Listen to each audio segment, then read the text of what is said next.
Welcome to the High at 9 News Hour, where you will hear from cannabis industry experts and professionals from around the country talk about important topics while shining light on global issues and discussing cannabis as it relates to politics, regulation and reform, data and technology, science, research and medicine, family and parenting, art, celebrities and entertainment, fitness, sports, mental health and wellness, and plant-based medicines and entheogenics. Together, we are building a stronger community, fighting the stigma and creating change.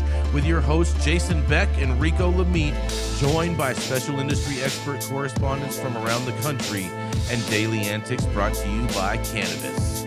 Coming to you live every Monday through Friday at 9 a.m. Pacific Time and high noon on the East Coast. And thank you all for getting high at 9 with us.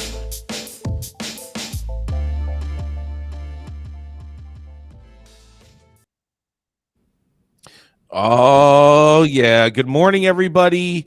Happy Thursday. That's right. It's Thursday, March 23rd, and today is National Near Miss Day.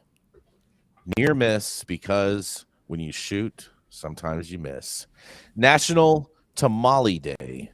National Chip and Dip Day. I don't know about you, but I feel like that should be like Super Bowl Sunday. But it's also National Chia Day, not referring to chia pets. And it's also National Melba Toast Day and National Puppy Day for all of the animal lovers out there. Thank you for joining us and getting high at 9 with us. It's also high noon on the East Coast. And please remember to like, share, and subscribe to us on all social media platforms. You can find where we live on the internet with that fancy little QR code right there in the top-hand corner of your screen. And we're live Monday through Friday on YouTube and audio only on Clubhouse. And if you are joining us in Clubhouse, you can also participate in the show if you have a comment on the story most recently presented. But kicking the show off today, that's right, we have the dope dad himself. That's right, Rico Lamitte. When he's not constantly backpedaling on all things that come out of his mouth, you can catch him trying to move forwards for social equity applicants every day. That's right, it is the dope dad himself, Rico Lamitte. Bullshit, Jason. 100% bullshit. I call fake news on that. I almost lost my whole desk right here. It would have been great for all of you and horrible for me. So, either way, I've got some very, very, very interesting news coming out of Massachusetts today from our show favorite, Curaleaf. And I'm very, very sad that Gretchen Gailey is not on to comment on this one. But being a PR agent for Curaleaf these days has got to be one of the highest paying jobs in the cannabis industry. And according to GBH News' Tory Bedford, thousands of Massachusetts Curaleaf employees received an official email last week from State Cannabis Control Commission, causing widespread panic and confusion throughout the community out there. The email was vague, providing little context beyond the announcement that a major data breach occurred, and each of their names, home and email addresses, phone numbers, and dates of birth had been accidentally leaked to the public. All this is in the middle of an investigation into the MSO's ties to Roman Abramovich, the sanctioned Russian oligarch who, with alleged ties to Vladimir Putin. The commission says that the leak was an honest mistake made by an employee who fat-fingered the email response to a public records request from Grant Smith Ellis, an industry blogger seeking information on the Abramovich case. And in addition to the requested info, one of the files erroneously sent was a spreadsheet with over 17,000 rows of current Curaleaf employee personal data. The second was data on former Curaleaf workers and the reasons that they were no longer associated with the company, including specific details of alleged violations of company policy. So I assume that was taken from exit interview files that were accidentally sent out to Smith Ellis.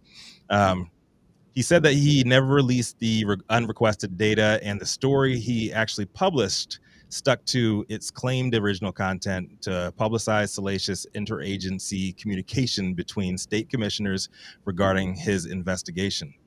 But 2 days later, Smith Ellis and the story's co-author, Eric Casey, say that they were contacted by panicked agency officials requesting that they redact certain parts of the story due to safety concerns, and leaving the information up would put certain people at the agency at risk and certain people at Curaleaf at risk. Naturally, the journalists asked for further details as to how serious the potential blowback on the story or the leak could be, but that request was denied. Smith Ellis and Casey said that safety is something that they really do care about, so they actually deleted the post in its entirety. And then he said in a statement to GBH, GBH News, it would be very nice to get some answers. I think that if there's a threat here to an agency of the state government bigger than just those staff members in that agency, this is about the United States of America and the integrity of its republic. If it was attacked, I want to know. He then claimed that after being asked by professors to avoid campus out of an abundance of caution, he went on a temporary hiatus from New England law, where he had been attending classes, and is currently holed up in an undisclosed location at a safe house until things boil over. In a statement made responding to the story's release, a commission spokesperson said that Smith Ellis agreed to delete the problematic information off his computer, and the commission has begun a review of SOPs and training for public records to avoid a repeat offense. After confirming the accuracy of Grant Smith Ellis's story as told, they offered a few soothing words to all parties harmed.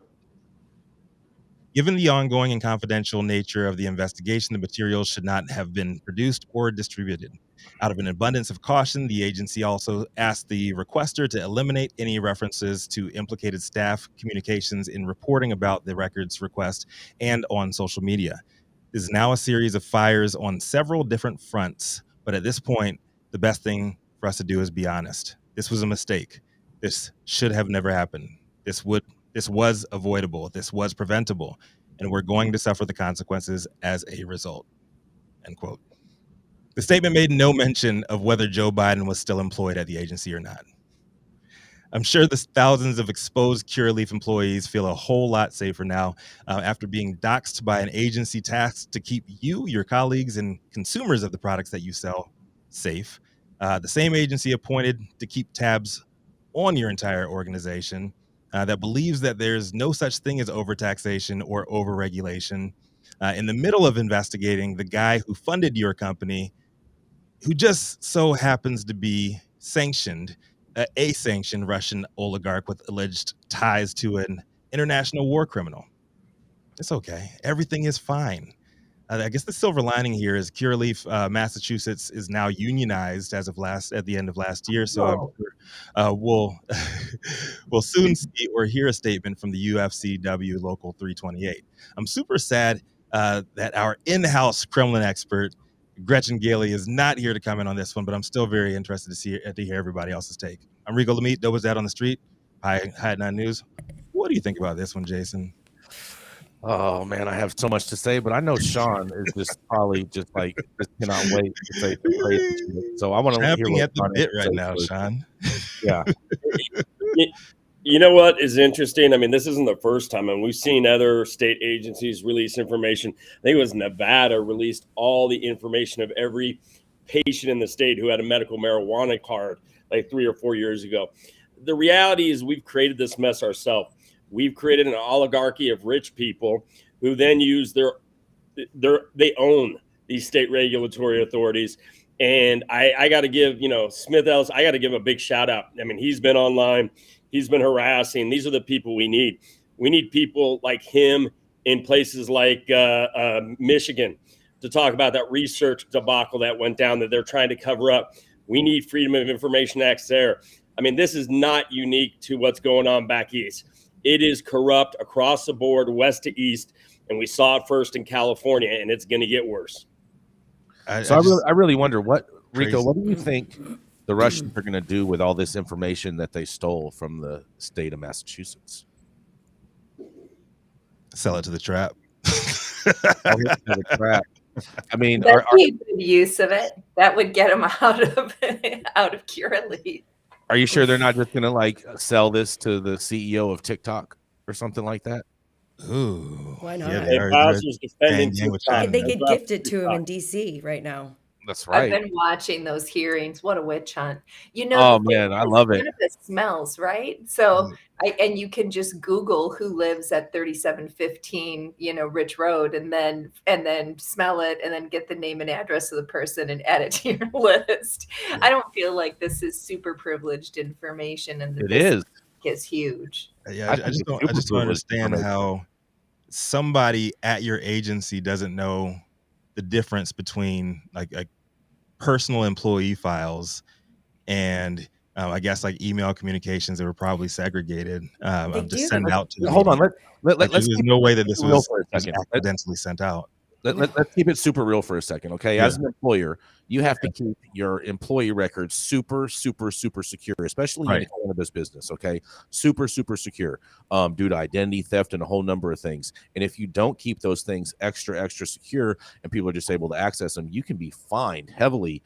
On top of, I think you could also face some jail time in some states for that. And so I want to know, where is the accountability really going to be? To Massachusetts residents and like, because this is from a Massachusetts agency, where's the accountability going to come? Who's going to get fired? And probably no one is going to get fired. Government are oxymorons, Jason. What? Accountability and the government are oxymorons. There is no accountability in local government. There is no accountability in state government, and there is no accountability in federal government. You can't even sue them 99% of the time because they have immunity. The whole thing's a sham, and until we wake up and take back control, it's going to get worse. I agree with that part. I agree with that part. Amen. What did they think would happen? Somebody had the answers. Somebody wrote the protocol. Somebody deliberately stepped over the line.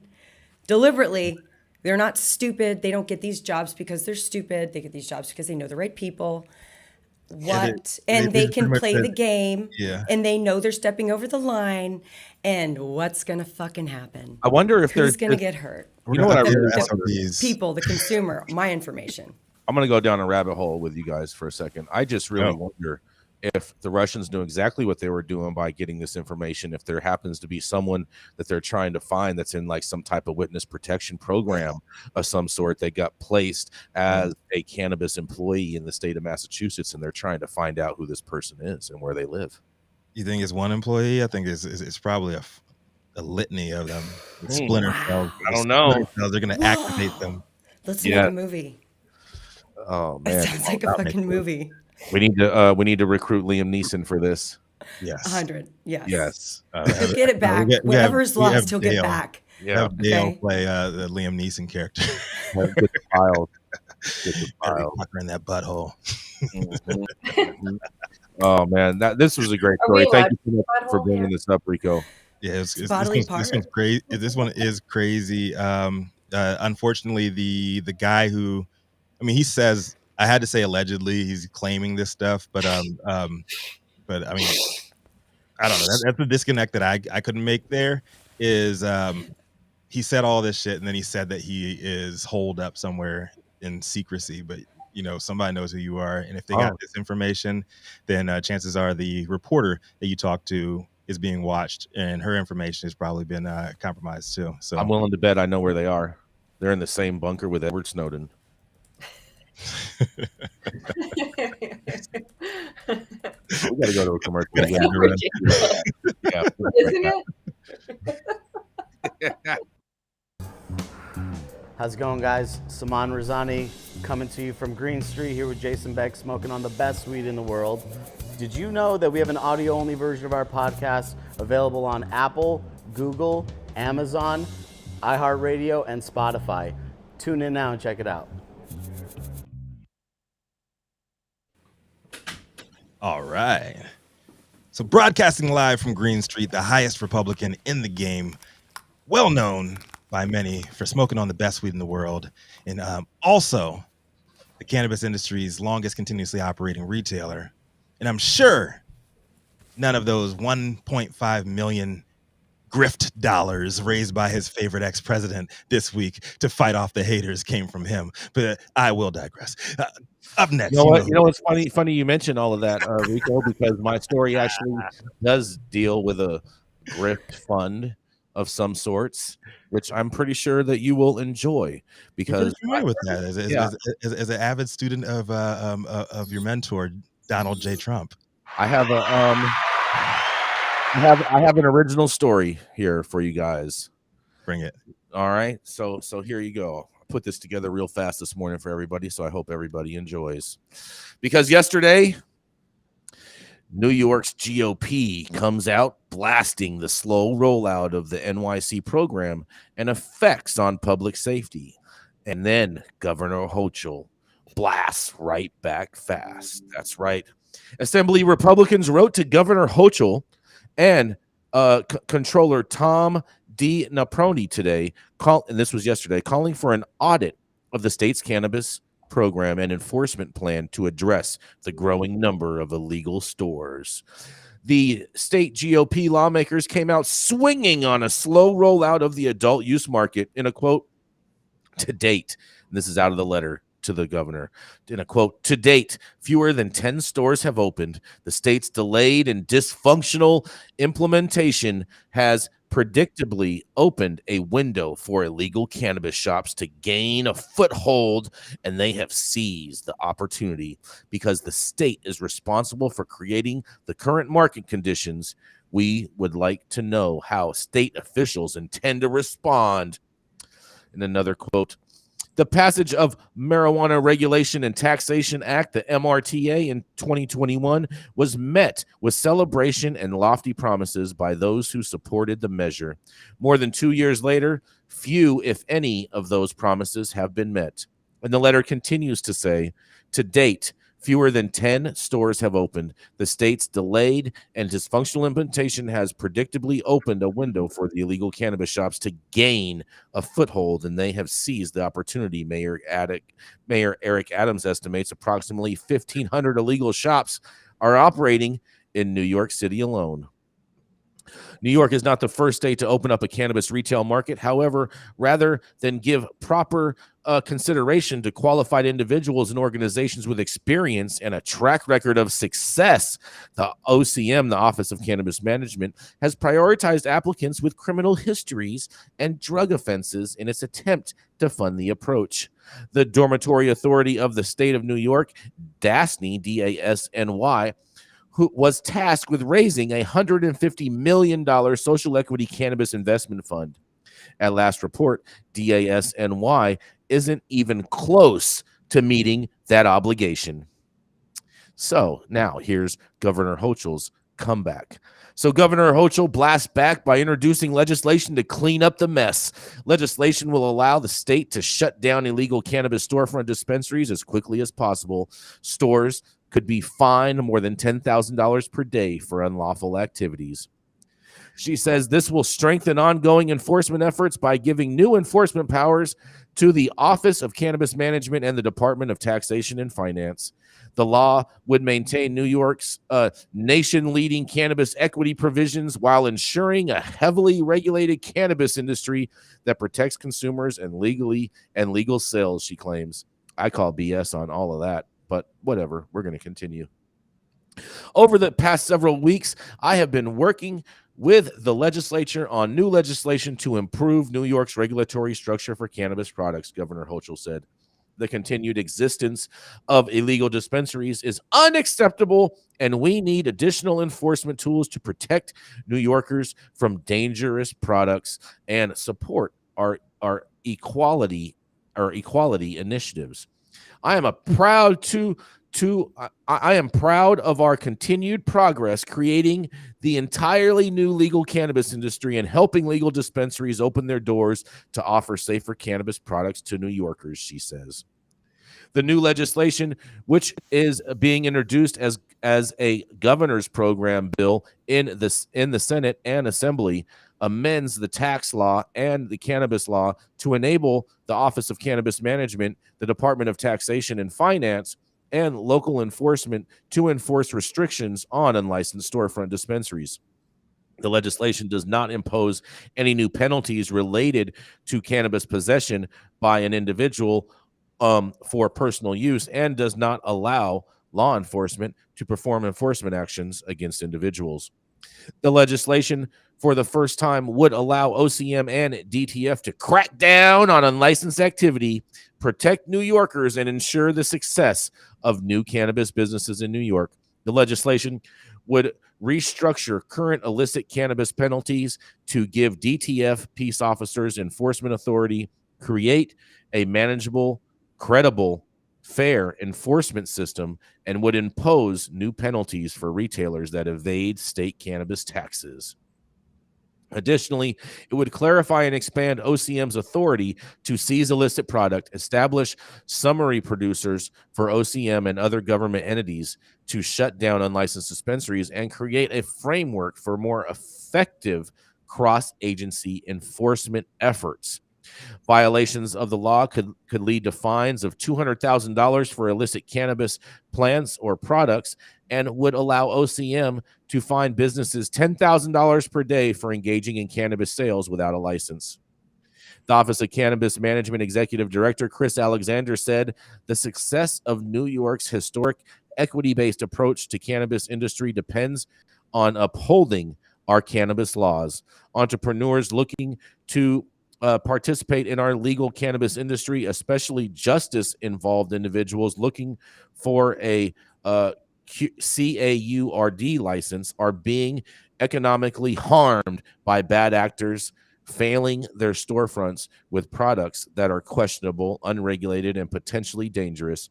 The Office of Cannabis Management is fully committed to working with our partners across the state to permanently shut these operations down and allow legal licensed businesses to grow and thrive.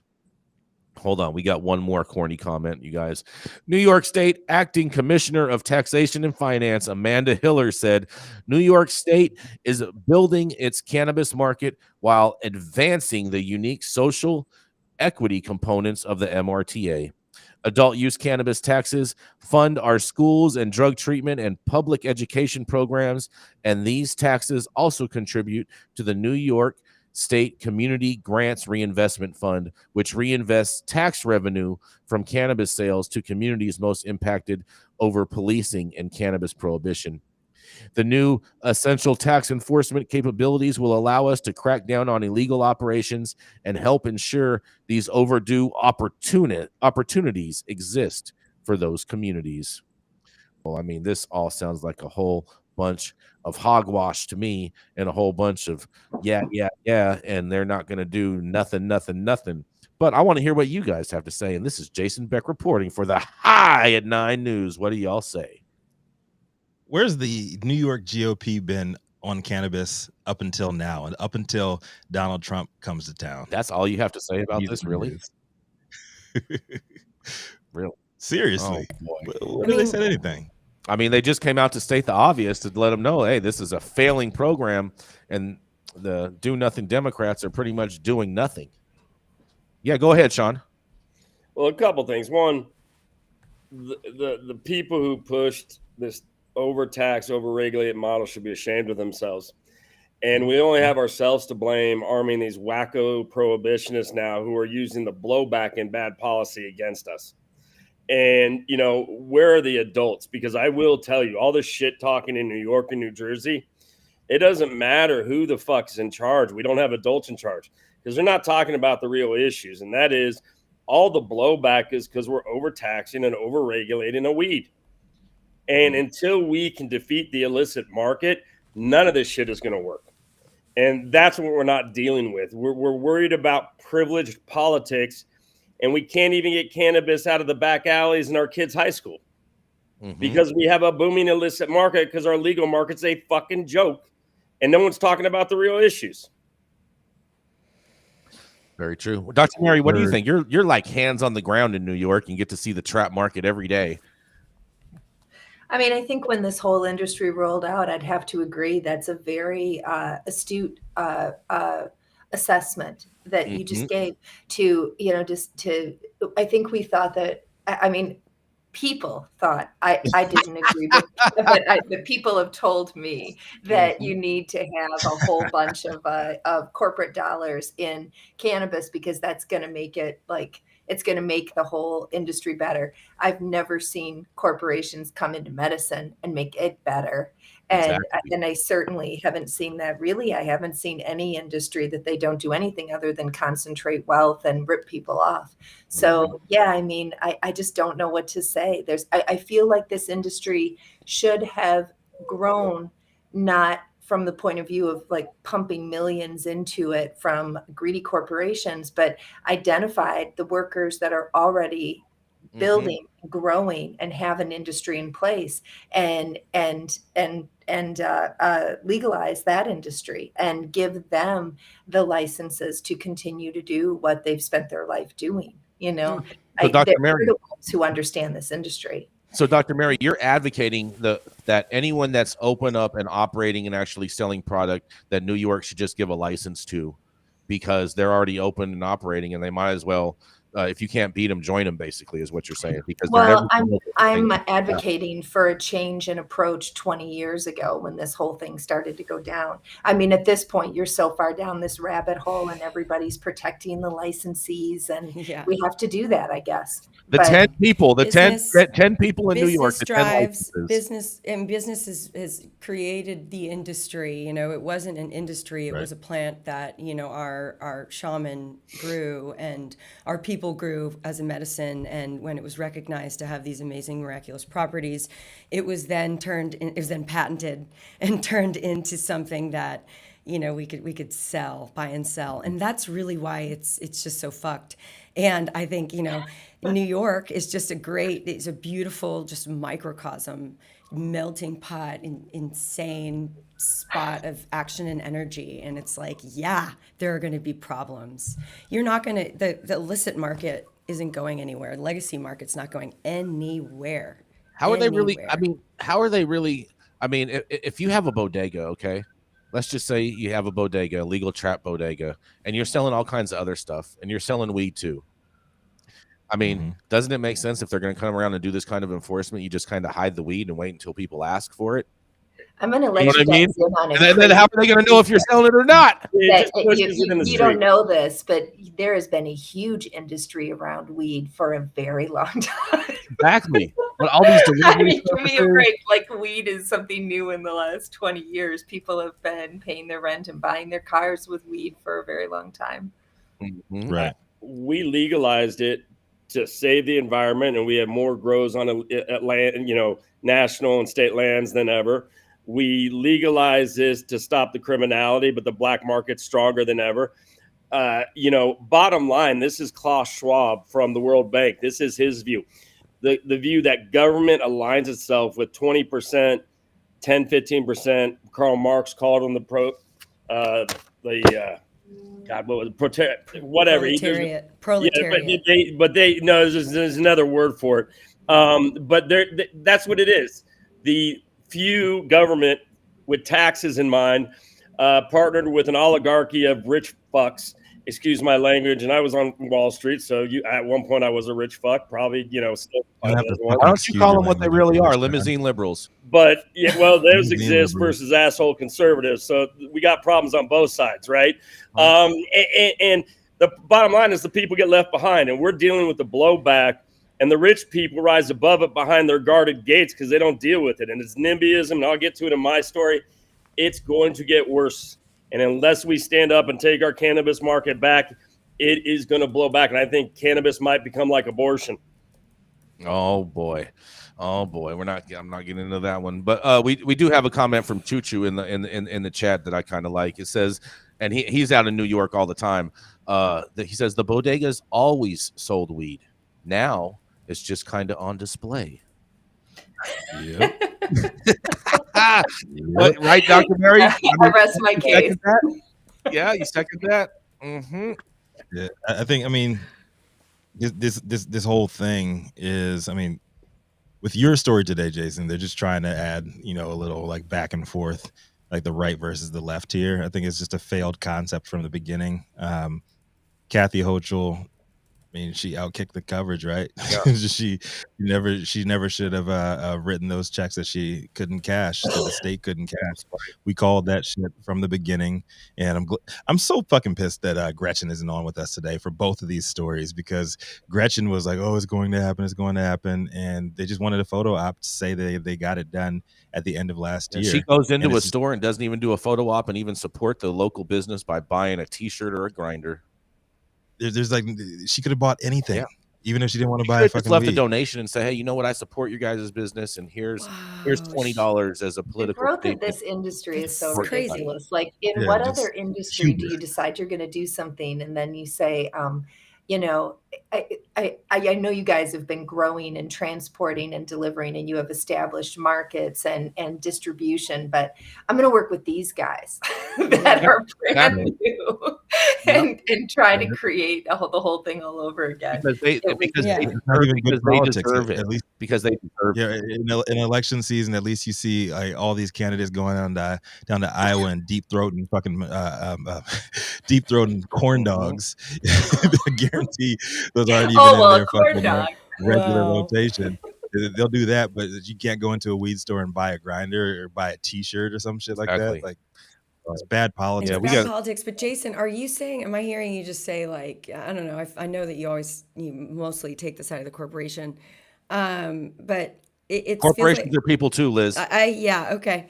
Dr. Mary just said something really, interesting, and it feels like you're like, yeah, that's cool, just to rewrite the laws. I mean, what's happening is that, corporations have seen, this game being played, and they're paying off our lawmakers to create the laws in their favor, and that's not fair. That's not cool. That's not okay. The golden rule is the one with the golden America. That is, yeah, live with it. Live with it, or we could vote, or we could demand better, or we could hold ourselves to a higher standard and maybe be accountable.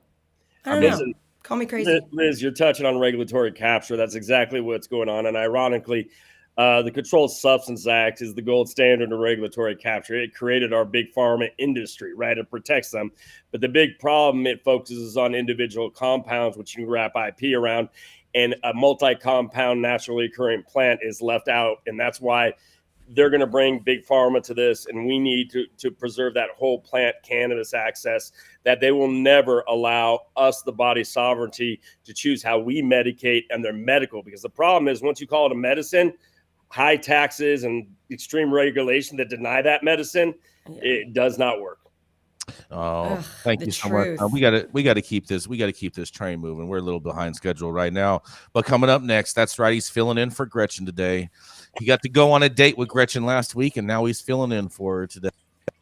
That's right. It's Don Kernan, the founder and president of Weed for Warriors, the largest and most active veterans organization in America for veterans on cannabis. That's right. What do you have today for us, Sean Kernan? Well, Bowser. Bowser, I think he's up laying in bed with Chrissy, relaxing. You saw him earlier. First, it's the petty bourgeoisie. That's what Karl Marx called it. But my story today is actually, and by the way, Gretchen was awesome. We had a wonderful time. Got to work with her on the Capitol, and I was actually impressed. So hats off to Gretchen. But my news today comes from the LA Times, and it says, state launches probe of cannabis licensing to clean house of corruption. Corruption in California's cannabis industry has become widespread and brazen. It always was.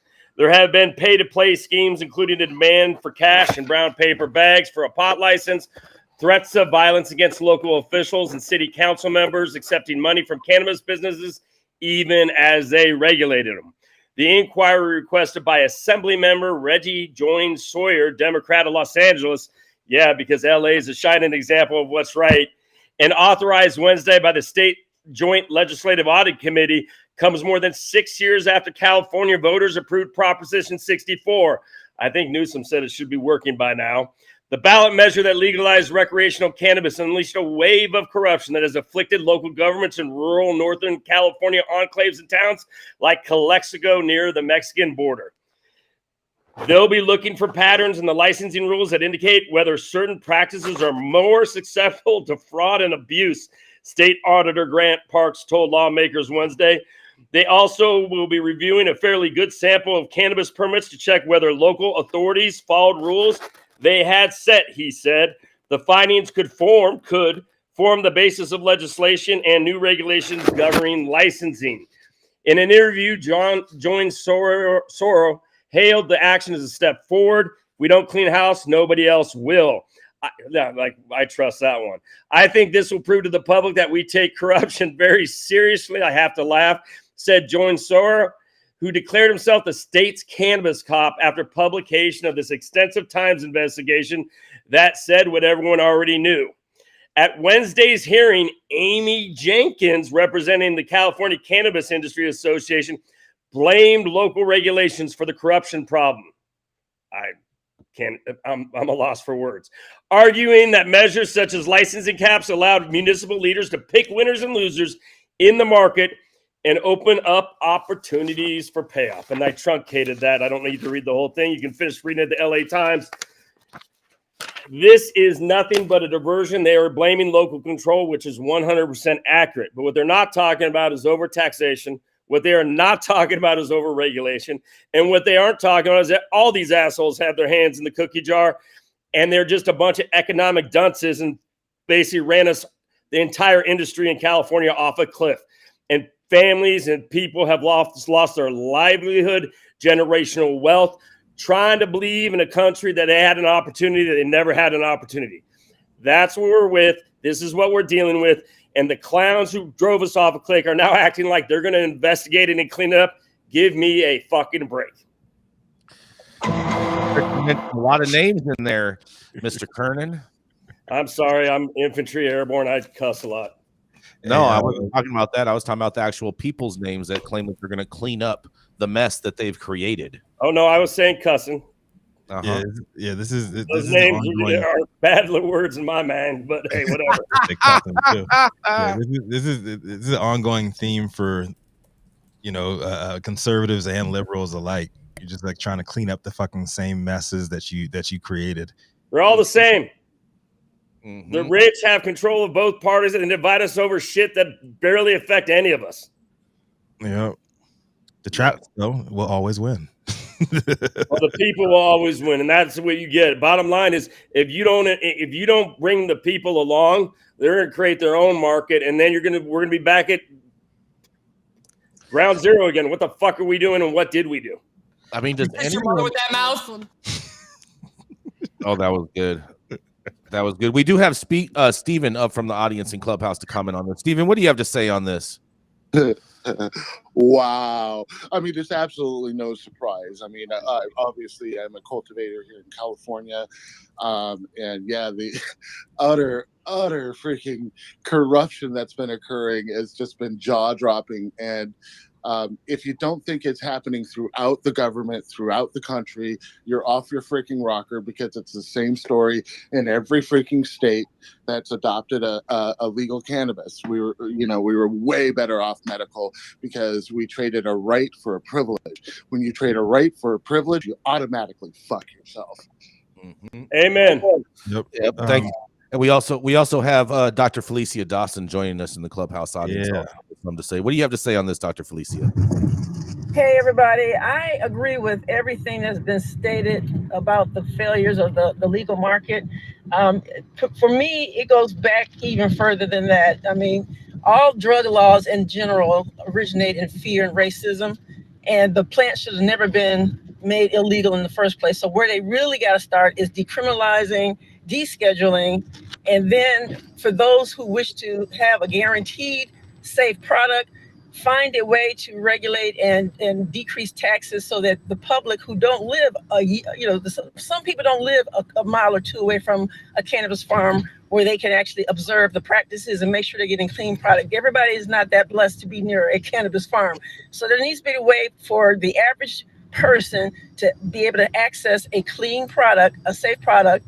And I think that's where we need to go. But decriminalization, deschedulization, that needs to happen. This legal market it just really seems like it just originated in greed and people trying to get rich off of the plant. So that's where I feel like it should go. Wouldn't you Well, we agree did that- just get such a great rollout in Missouri. I mean, has anybody dissected what made the medical rollout in Missouri so effective? They've done a great job.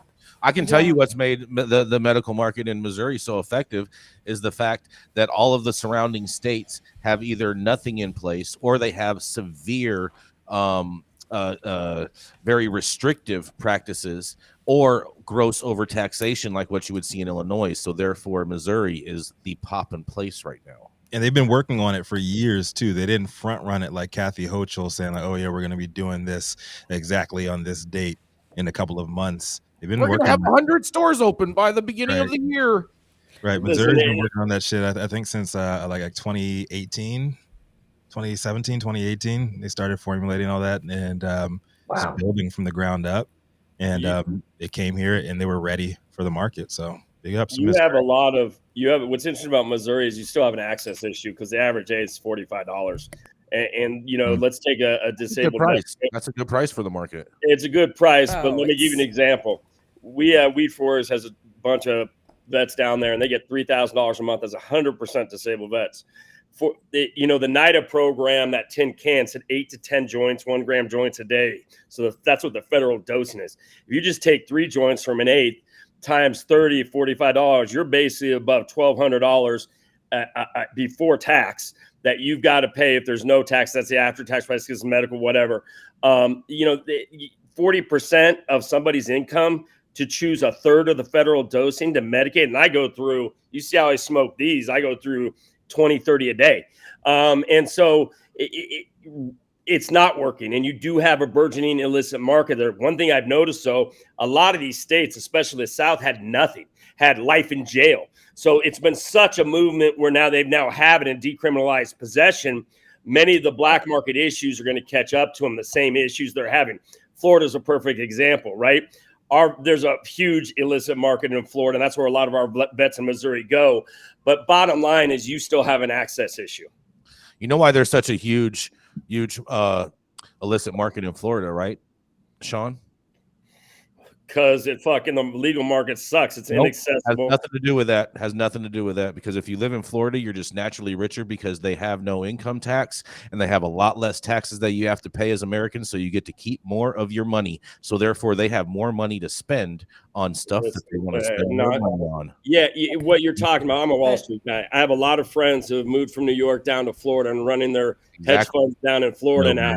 Right, but that's not who's buying the weed. They don't give a shit. 100% are buying weed. 100% the people buying the weed. My vets aren't getting taxed to begin with. Right, they don't pay tax on their disability, and so Jason, not everything revolves around Trump and his cronies. I love you. I'm not talking about them. I'm talking about people in Florida in general. Just in general. So Sean, are you recommending a duty-free weed? Listen, I think the only way to answer this needs to be like a public utility. What this country needs to do is have one goal: eliminate the illicit market, because the illicit market funds bad hombres. And I use that word pejorative because that's what Bush used, right? The black, brown, and white criminality. Right? Some bad hombres. And we've seen it. You've got major issues going on right now that haven't even perked to the surface. I'll say Mark and I attended a meeting here recently, and we were blown away who was at that meeting. And it was not the legal market meeting. Bottom line is it needs to eliminate. So it needs to be a public good. Deschedule, no tax, capture it through like the alcohol. It needs to be widely available and accessible, which means just like a guy or a girl can go down to 7-Eleven and get a 6-pack of beer for $3, you need to go get a couple eighths for under $10, because at the end of the day, the illicit market causes all the symptoms we hate, which is the racism, the mispolicing, the environmental damage, the criminality, people getting killed, the immigrant exploitation that's allowed. That is all a function of an illicit market. So the government should have one thing on its mind: not taxes, but do something for the people and make their communities safer. And we know how to do that. There's no black market. Amen. And I just want to just want to comment on that, Sean. I fucking agree with everything you said. And if we look at it like this, if we look at our veterans population as just a subset of the American population, as we would with, other races or, other minority groups, how are we as Americans okay with treating this subset of our population so poorly? And then we wrap context around it and say, oh yeah, they've signed their lives away to, kind of be told what to do to protect our fucked up country. Just not to, dilute it, but that's a really huge issue. We got to go to a commercial, you guys. We're gonna make sure you guys time for your stories too. Yes. Run that, Adam. Keeping up to date on the evolving policies of relevant state, local, and federal governments is key to success. When the future of your business is at stake, you need representation as dedicated as you are. With a maze of laws and regulations surrounding cannabis, hemp, and psychedelics, knowing where to begin can be a challenge.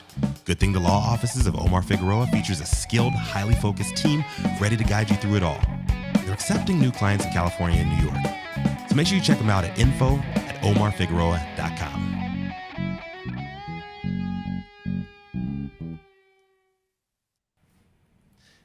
The thoughts, opinions, and shade thrown at High at 9 News are those of the individual speakers and not those of any other speaker or its followers. The statements made do not constitute legal or accounting advice, and our speakers make no representation regarding the legal status of any substance in any country, area, territory, or any of its authorities.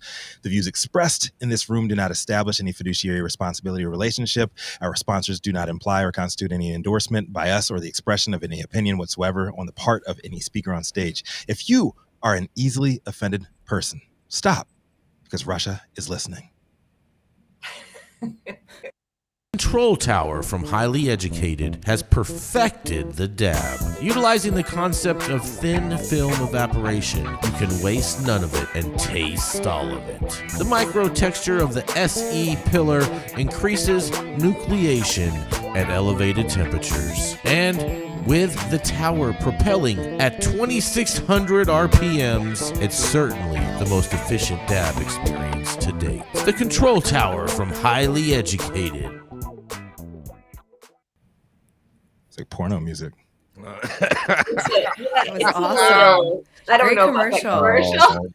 I mean, I love the visual was great and it was very educational. I love it. I like it. I like porno music too. All right, we got to come on. Wow. Okay. Yeah. I'm the only one giving a thumbs down. I feel like. Oh, boy. No, that's good. We need Distance, you. Yes. Well, coming up next, that's right. We have a doctor in the room. That's right. Make way for the Manhattan cannabis expert that loves to tell people all about themselves and the fact that they're hypocrites for wanting to all ban single source compounds. That's right. It is the Dr. Mary Clifton. Hi, everybody. Welcome to High at 9 News today. Thank you for having me. I've got a very simple article. I don't even feel like I should read it, except for there are some great facts within it, but the headline really pretty much tells it all. New York bill is to require health insurance coverage of medical marijuana, clears the Assembly Committee. So New York lawmakers have approved a bill that would require public health insurance providers in the state to include medical marijuana as a covered prescription drug and authorize private insurers to do the same. The Assembly Health Committee passed the legislation from Majority Leader Crystal Peoples-Stokes in an 18-7 vote on Tuesday. It now heads to the Ways and Means Committee before potentially advancing to the floor. The measure would amend the state statute to define cannabis as a, quote, prescription drug, a, quote, covered drug, and a healthcare service for health insurance purposes. Medical marijuana would need to be covered by public insurance entities, regardless of the federal financial participation in their services. This would include state Medicaid, Child Health Plus, workers' compensation. EPIC programs would be required to treat cannabis from certified dispensaries the same as other conventional pharmaceuticals for the purposes of insurance coverage. Private health insurers, on the other hand, wouldn't be forced to provide coverage for medical marijuana, but the bill clarifies that they can if they choose to. The commissioner of the State Department of Health would also be authorized to certify a dispensing site as a medical assistance provider solely for the purpose of dispensing medical marijuana. And this final quote here: for thousands of patients, medical marijuana is a safer and more effective medication than other drugs, especially opioids, a justification memo attached to the bill says. While it can be prohibitively expensive for many patients, especially in the absence of insurance coverage, it may often be less expensive than what their insurance coverage pays for other medications. Cost is a primary barrier to patient access to New York's medical marijuana program. And then it just goes on to talk about some additional ramifications that are not particularly supportive of the whole idea. But moving to my opinion, I'm thrilled to see this come through. I mean, if we can get medical cannabis in as a prescription therapy and a covered benefit, then it should do nothing but save money, because patients reduce their other prescription therapies. It'll save money for the insurance company. It'll save money for the patient. And it saves money for the government overall, because a Medicaid or Medicare patient that's government insured is going to have fewer prescriptions and be in less chronic pain. It also results in less diversion of opioids that are going to be used with less intensity when cannabis is added in higher amounts, as cannabis is introduced as first-line therapy for pain instead of as an alternative therapy when other therapies have failed. So the big losers are going to be big pharma, because they're not going to be able to sell us all of the antidepressants and sleep meds and pain medications that they're selling us now at the levels that they are. And I'm Mary Clifton, coming at you from Miami, even though my fake pool background might suggest otherwise. I'm coming away from Miami, coming to you from New York, even though my fake pool background makes me look like I'm coming from Miami. Miami. Oh yeah, I'd like to be in Miami. I've been thinking about Miami, especially when it's so cold in New York. Well, it's getting into the 50s and 60s now, so it's it's cold. Yeah. So cold in the deep. I think that story is very uplifting and exciting and Isn't it? validating. Yes. Yeah. Yeah, man. Yeah, Add cannabis, add another medicine. Insurance companies do something for us. I totally agree. I think this is amazing news. I mean, we had a similar story yesterday with Pennsylvania making it for medical insurance too. So this is we may just be possibly seeing a trend, and I'm down with this trend catching on. I love it too. I mean, if you have a medicine that's effective, why not be? Why shouldn't insurance cover it and take care? Other than insurance tries to do nothing. 100%. I know people in LA here that get their yoga classes covered by insurance. Mm-hmm. So why a veteran or any other person that has a medical ailment can't get their cannabis as paid for by insurance is just beyond me. What you got for us, Sean? Go ahead, Dr. Felicia. I was going to say, Big Pharma has much deeper pockets than the insurance industry, and that's why Big Pharma is keeping cannabis illegal. Very, very true. 100%. Go ahead, Sean. No, I agree with Dr. Words out of your mouth. I agree 100% with what she said. No, I'm touching on the fear I have is this is just the beginning of the fight, and what defines medical marijuana. Is whole plant cannabis going to be covered? Has anyone actually read this? Because what's really going on is they're fighting if we reschedule versus deschedule the DEA. They're going to fight to make basically, Marinol and Epidiolex as the covered marijuana for medical marijuana, and whole plant cannabis is going to be a vice. That's what scares me. And I think at the end of the day, are we going to do the Canadian model, which actually does give cannabis free of charge to not only veterans, but they're disabled? And I think that would be a great model, right? But I fear what we have in many cases, what we see in California, in my experience, is Trojan horses. And so if someone knows, or if someone read this, is whole plant cannabis mentioned? I don't know. Right. Mm-hmm. Well, you know what? I just wonder if Joe Biden goes through with his rescheduling, will Obamacare? Any form of rescheduling will have dire consequences for everybody in the industry. give us access. Yeah. I actually saw Attorney General Javier Becerra. He was talking about it in Twitter this morning, saying that he's been hearing what people have been saying on. So I felt the need to chime in and let him know that descheduling is the only option possible out there, and any form of rescheduling will have dire consequences for the entire industry. So don't act like you guys are trying to figure it out. There's only one option. So figure out how to get to that option is really what y'all need to be doing. But interesting thing on this, Chad Lorenzo in the Clubhouse chat, he says that there's a lawsuit going on in New Mexico right now for insurance companies to cover cannabis. So it's not isolated to New York. It's wonderful that it's everywhere. Yeah. Well, it's starting to happen because, like I said, Dr. Mary, we covered a story about this. Gretchen had that story, didn't she? Yeah, Gretchen had a story yesterday about Pennsylvania and their insurance. It is a trend, and I think it's going to end with rescheduling and not descheduling, unfortunately. But let's keep it moving because I want to make sure she has. We got this next commercial. Let's go. Okay.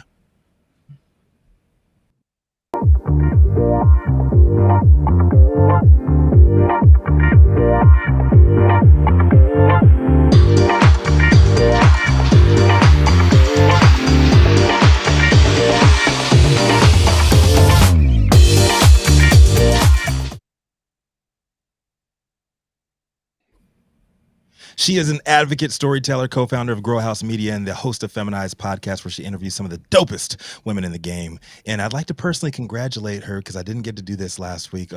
When it was reported that she held a very successful South by Southwest workshop on windowsill booth cultivation in her hometown of Austin, Texas. Big congrats to you on that. But here to drop a little ATX knowledge on everybody. Y'all know who it is, Liz Grow. Oh, God, thank you for that, Rico. Wow. Guys, my story today is a really, really interesting one. It's about psychedelic therapy, and it comes from the Green Market Report. And the psychedelic therapy industry reels after major clinic closures. And the high level is that a lot of money was put into psychedelic therapy as being the next wave of plant medicine. And a lot of people are jumping on that bandwagon and putting a lot of money in. And it's not really panning out in the way that they thought it would. Okay, one of the major quotes from the article is... So it's the Ketamine Wellness Centers is the center that's closing, and it's that the Ketamine Wellness Centers collapse could serve as a cautionary tale that the clinical model might not be ready to meet the expectations of not only investors, but of patients too, you guys. So it's not just that they're not able to, see a return on their investment, but patients aren't seeing the return on their investment as they thought. So let me just go over the finer points of this.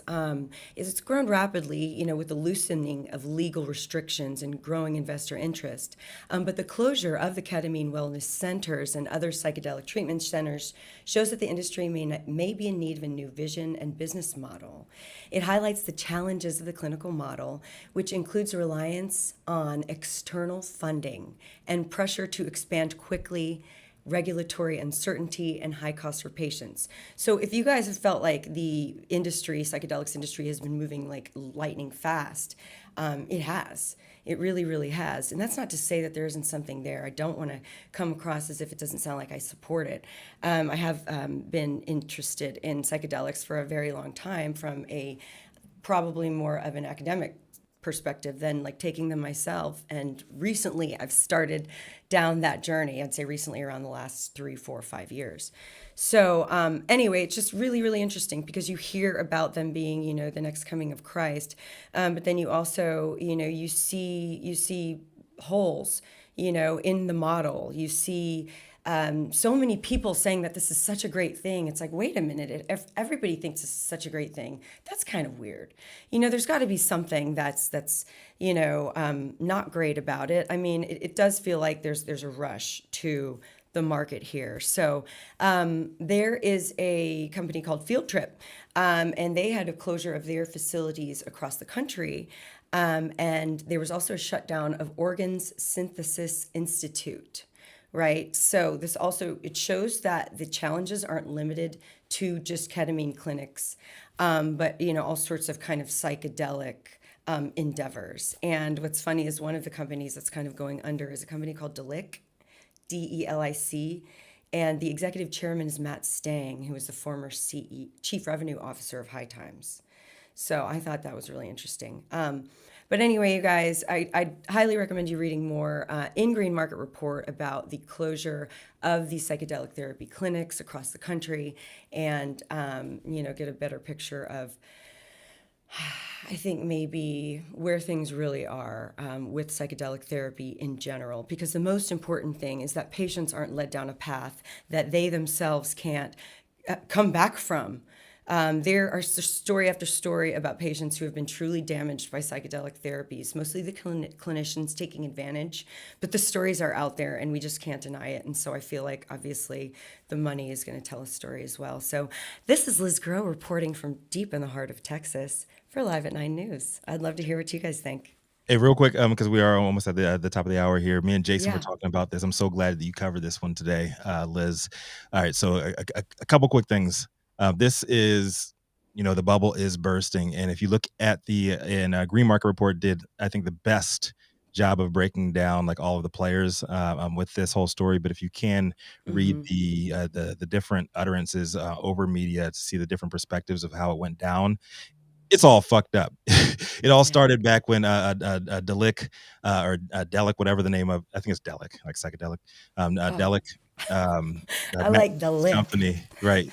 They bought this ketamine clinic back in like 2021, and they just like boosted the growth like hardcore. They tried to like open as many clinics as possible, just flooding the market. And then they tried to sell it. They tried to do like a live action pump and dump with it. They tried to sell it, and nobody wanted to fucking buy it. That's what happened, and they just shut down all the stores all at once because they didn't have shit else to go forward. They couldn't grow anymore. They were running low on cash. They hired all these people, and everybody just showed up to the offices, and everything was closed down. So the people who got the worst end of the shit stick here are the folks that believed in ketamine and they were actually getting the treatments, and all of a sudden they're going to be going through withdrawal from this shit. Well, there's no withdrawal with ketamine. At all? No, the doctor has spoken. Yeah, I've done more ketamine than anyone in the world, I think. For 6 years straight, I was K-holing every day. And the greatest thing about it, in powder form, it's very safe. And doctor, I think there's some psychological withdrawals that I would have. But in terms of the withdrawal symptoms, no. And that's what makes ketamine so attractive. And just so everyone knows, I learned it from our friend in Coronado. The DOD's been IV bagging special forces when they come back for their missions and in therapy for over a decade. Well, it's really good for managing treatment-resistant depression and chronic pain. And in many cases, the results are sustained. So the closure of the clinics, I hope the patients can find somebody soon, easily to replace that. But they're not like jonesing. It's not like your methadone clinic closed or your fentanyl doctor quit prescribing for you. I think you have something. You basically have a bunch of black marketeers that this is weed 2.0, and they try to tech bro, meaning they were going to be billionaires in weed, and then they were going to be billionaires. I mean, listen, K clinics in Vegas are all over the place. For $200, you can go get an IV bag. The problem is insurance really doesn't cover it. The VA really doesn't cover it. It's here or there they do. Depending, like San Francisco VA, you can get it out. But it is the most effective antidepressant that I've ever used. The problem is I got addicted to K-holing, that psychological disassociative that I needed to get the fuck out of my own head. And I did it for 6 years straight. But in terms of access, this is a problem. Ketamine's generic. It's been around since the 50s. You probably can get a vial for it for $1.50. And an IV bag's not much more expensive. And yet doctors look at the margin markup they're having. Why? Because, this is something that's safe if done right. People can administer without, paying $200, $300. This goes back to the medical industry has used regulatory capture to enrich the medical profession. The insurance companies have taken over, and now they're oppressing the doctors, enriching themselves. The system isn't working, and the answers are simple. They did Ketamex, the nasal spray that came out by Johnson & Johnson that Trump said the VA should buy to combat, veteran suicide. We have ketamine for like $3. Why wouldn't you use that at the VA? Go into the emergency room because they don't want to. And why? Because they're owned by the insurance and big pharma. Because they'd rather sell Ketamix that was barely more effective than the placebo, like so many of our psych meds people don't realize are barely effective more than the placebo.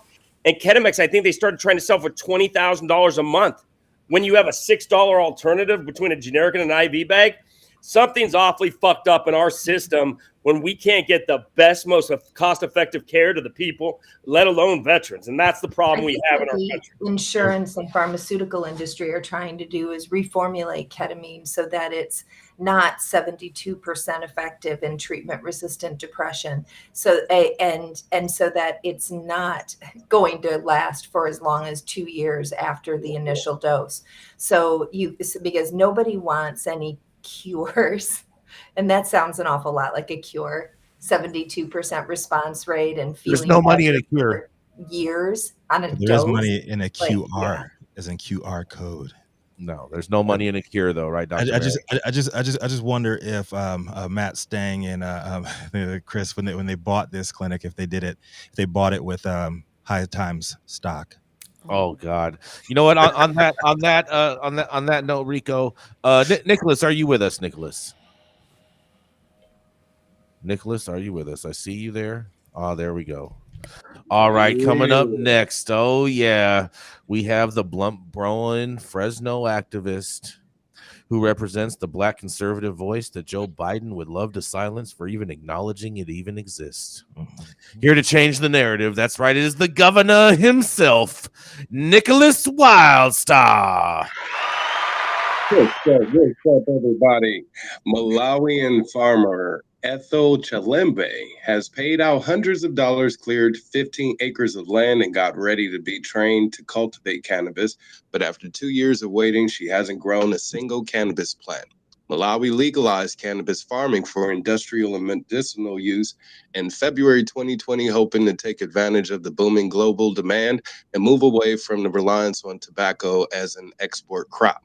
Ms. Chalembe, who has been farming tobacco in Kasungu for the last 7 years, also seized an opportunity to replace her shrinking returns. She was not the only one. Hundreds of other farmers have also been left disappointed.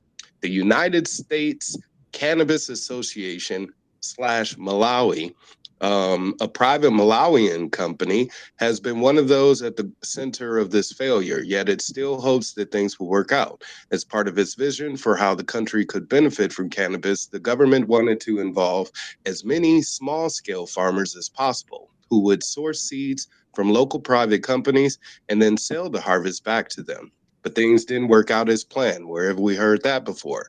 As part of a requirement to get a grower's license from the government, Ms. Chalembe joined hands with other tobacco farmers nearby and registered a cooperative group. Having already paid $1,500 to acquire the license, Ms. Chalembe says the group paid thousands more dollars to the USCA for registration, seeds, and training in 2021, but she got neither the seeds nor the training. I think the problem lies with the USCA, who cannot deliver what they promise, and then the government itself, which does not seem willing to help us. This is why we are stuck, she said. The land where she hoped to get to set up greenhouses has remained bare, something she has said has led to a huge loss to her and her family. USCA is one of the 4 private entities licensed by the government to produce cannabis in Malawi. In order to acquire this license, a company had to have a warehouse and ability to process either medicinal or industrial hemp, says the CRA, aka the Cannabis Regulatory Authority. But USCA has neither a warehouse nor a processing facility. Its chief executive officer, Paul Malaudi, blames a fallout between local owners of the company and foreign investors who allegedly pulled out of an investment deal. The head of CRA says the money that was raised from the farmers was spent on running USCA's office operations, and this left them with no funds to carry out their plans. The CRA says it has asked the company to fulfill its contracts or refund the farmers. Furthermore, it is giving USCA a 3-month grace period after its license has expired and says it will only renew if farmers' concerns are addressed. But the problem isn't just with the USCA. Out of the 4 companies operating in the cannabis industry in Malawi, only 1 still has a valid license. The other 2 are yet to launch commercial operations according to the regulator. There has, however, been one success. Envigrow, a company owned by a mix of local and foreign investors, employs hundreds of people and grows cannabis from the nursery to the flowering and harvesting stage, but they are yet to sign up many farmers. We have been piloting with 100 farmers for production of seeds only for the past year, says Nabert Nyarinda, the company director. We have invested $4 million since 2013. Part of it went to research and lobbying, but the bulk has gone into setting up the infrastructure you can see here, Mr. Nyarinda adds. Malawi is still hopeful it can make a success out of cannabis. But for now, farmers like Ms. Chalembe, who had hoped to benefit, say they have been left financially scarred by this experience. Sounds like her and most farmers in America share the same sentiment. Reporting for the High at 9 News Hour, this is Nick Wildstar, a.k.a. the Governor. Speak now, forever hold your peace. Biden, Bowser, Biden. We need to just break down the barriers of access globally. Period. 100%. 100%. Anything else on that? We They only have one license you everywhere. said was issued? Yep, just one out of the 4 companies, and the rest of them have been held up through bureaucracy, of course. Don't you guys think it's funny that the company controlling this is a private company called the United States of Cannabis? I mean, it's not government sanctioned. Wow. It's in Africa, maybe Chinese sanctioned, and maybe like the story yesterday. And like Chinese owns like 30% of that. Isn't corporate America in bed with China? Mm-hmm. I mean, Joe No, Biden. it's costing them more money to get them up and running. Yeah, sorry. China swooped in after the shithole countries comment from Donald Trump. Yeah. When he Forgot about that one. when he pulled all the money that Obama had invested in the African nations, he pulled out, and then China went in there and gave him a bunch of payday loans. And Malawi is one of those nations. So this is like obviously speculation, but most likely they have Chinese influence on what's going on there. Mm-hmm. Now, Nick, I have one question. Did they mention that they were going to be running any type of special, like certain types of genetics, or were they focused on land race? Did it mention anything like that with what they were actually going to be growing at this license? No, not at this time. They basically just said they're having trouble going from the seed to harvest stage because of the issue with the farmers. I mean, seed to harvest stage is called growing weed. Exactly. So they were having problems with that, just growing the weed. I mean, everything else was cool. That's the problem just the weed. The one Blame it on the farmer, weed. Miss Chalembe, that's what she's saying. Is she poured all of this money into getting ready to farm cannabis, and she's going to the USCA for supposedly information on how to cultivate, and she's not getting anything. Mm-hmm. She's not getting any help. We should always reply. I'll tell you what. Rely on what she's saying. We should also ask him sometimes too. For all the people that say that they always want to go and make a difference in the world and go and do something to help people out, sounds like some of these all these cannabis consultants that or cannabis consultants, should probably maybe volunteer their time and fly out to Malawi and help them with their cultivation process and do some good for the world, since they always talk about it so much. Yeah, just don't push your politics and religion on the people in the motherland. Just don't do that.